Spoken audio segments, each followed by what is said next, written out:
Hello everyone, thank you for using Danomics. In this video, I'm going to demonstrate how we'll create a new folder.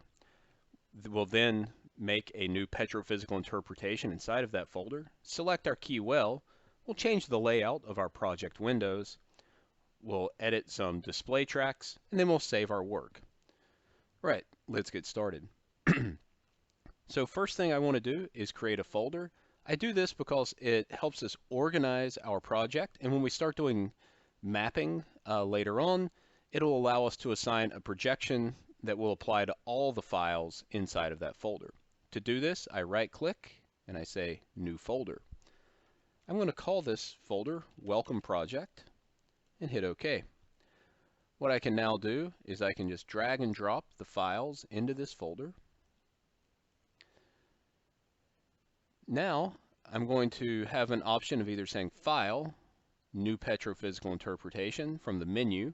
This will create a file within my Files folder. Or I can right-click on the folder I just created, and I can select New Petrophysical Calculation, give it a name, and hit OK, and this will create our petrophysical interpretation file inside of the folder that we right-clicked on. So now that we have our petrophysical interpretation, we need to bring some data into the project.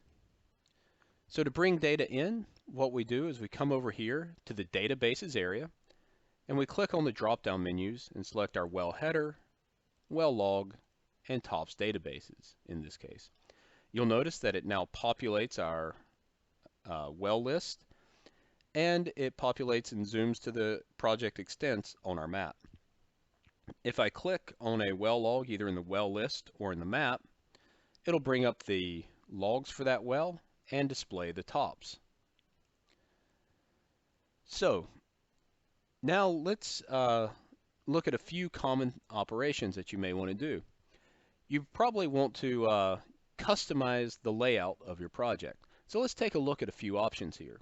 First of all, we can hide away our Files folder by clicking on these two collapsible arrows.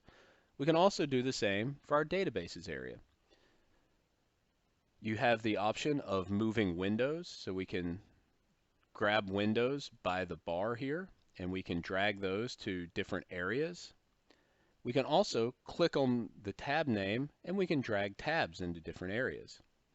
We can click on the three horizontal bars to have options to remove the window, and if we want to add a new window, we can click on the option to split window, and then we can drag new tabs over to it. It's really up to you how to organize your layout. I'm going to just drag a few tabs around here and get my window set up so I can see my logs, see where I'm at on my map, and see the available parameters. So that's how you modify some of the basic parts of the display. Within the well log itself, you can use your middle mouse wheel to zoom in, to zoom out. If you left click and drag in the depth track, you can do a zoom to extent. If you double click in the depth track, it'll zoom you out to the full extent of the log.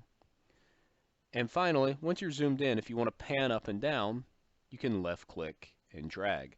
This is very similar to the behavior that you have in the map window, where you can zoom in and zoom out with the mouse wheel and left click and drag to move your map around. On your well log display, you may want to make some changes here. Let's say, for example, we wanted to do a common change like changing the width of a track and changing the scale. So you have two options. You can either click on the gear icon here in the top right, which will bring up the settings for all of the tracks. Or when you hover over a track name on the header, it brings up a gear icon, and we can click on that icon and it brings us to the settings for that specific curve. So in this case, let's say I wanted to make my gamma ray scaled 0 to 250. Well, I can come here and change the maximum on here, and you can see that it now goes from 0 to 250.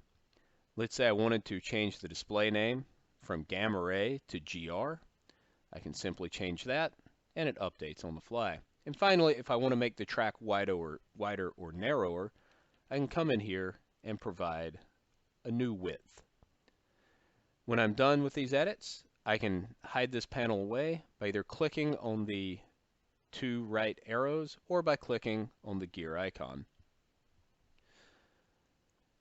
So we've now made some customizations to our layout and to our track, and we've brought in our databases. So one of the last steps we need to do before we start interpreting is we need to select a Keywell. So Danomics uses a Keywell to enable you to only have to set parameters once. You can still go and customize parameters on a zone-by-zone basis, but when you set parameters for your Keywell, those parameters will be propagated to all the other wells. This can save you a lot of clicks. For example, if you wanted to use a specific method for something like porosity and water saturation, you only want to have to set that once and not multiple times. To assign a Keywell, we come over here to our databases area, and below the drop-down menus, we see where it says Keywell and not specified. I'm going to use this well as my Keywell, so I can click the copy icon here, click the pencil icon to edit, and then paste it in. So now this is my Keywell. But how do I know it's my Keywell? I can look here in the well list, and it tells me it's my Keywell.